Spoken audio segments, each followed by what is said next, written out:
Magandang buhay sa lahat mga kagri. Bablog tayo na ilang minuto lang. Tayo nagdidig dito ngayon. Ano ba itong parang minahan na to? Ito po yung pag-uuling. Ipinauling ko po ito ilang buwan na nakalilipas. May babae, may lalaki. Sino-sino na aking pinag-uuling dito. Kaya ito ay nakakatulong pa tayo. So ayan o. Ito ay ngayon dati ang liit ng presyo nito. Ngayon ay ano na. Nag-average na po ng 300 ang isa, 400 ganyan.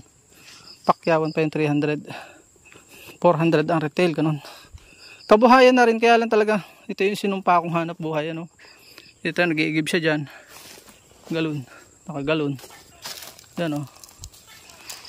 Tapos pagka ano tutulog siya diyan, oh. Yan yung sakripisyo nung mag-uling. Ito naman dahil naawa ko, ang traditional na bahagi dito ay 3, 2 sa 10 may 2 ang may-ari. Sa akin ginawa ko na lang na isa. Anyway, nakatulong pa ako na magkahanap buhay sila, nalinis, nagkatulungan pa kami malinisan itong inaalagaan kong lupa. At yun nga, hindi ako magmamadali, magpapakapagod na putulin. Ang hirap kaya niyan, oh. Tayog niyan, oh. Putulin ko isa-isa ay hindi pagod. Kaya po malaking tulong sa akin, nakatulong pa. Kabuhayan siya. Pero kung wala ka talaga, kung may iba kang hanap buhay, naku po, maghanap ka na ng iba. Kasi nga minsan nuhuli pa ng dinar ng pulis pag marami kasi kailangan ng permit niyan.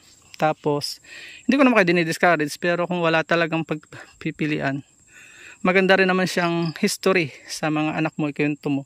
Ganito tayo kahirap noon. Ganyan din po ako noon. Kaya magandang kwento na lang siya. Parang bangungot po ba? Kung alas 12 ng hating gabi, mabubutas kung kailan kahimbingan ng tulog mong walang kulambo ka riyan. Anyway, wala naman masyadong lamok dahil yung usok. Ay yung pagod talaga. Ayoko nang alalahanin. Nakakapaiyak na kwento ang pag-uuling. Binigyan ko lang kayo idea. May pera sa uling. Pero talagang pag minamalas-malas kayong baga mo ay may pera din ang doktor. Yun lang. Paalam and God bless. Hanggang simuli po natin informative videos. At dyan po nagtatapos sa ating ating vlog. Kung kayo po ay napagpala at mahilig kayo sa ganitong klase mga upload, please consider subscribing and hitting the bell icon so that you'll get notifications sa mga upcoming namin mga videos. Ano po? Hanggang dito na lamang po. Magkita-kits po tayo sa sunod natin mga vlog. Bye bye!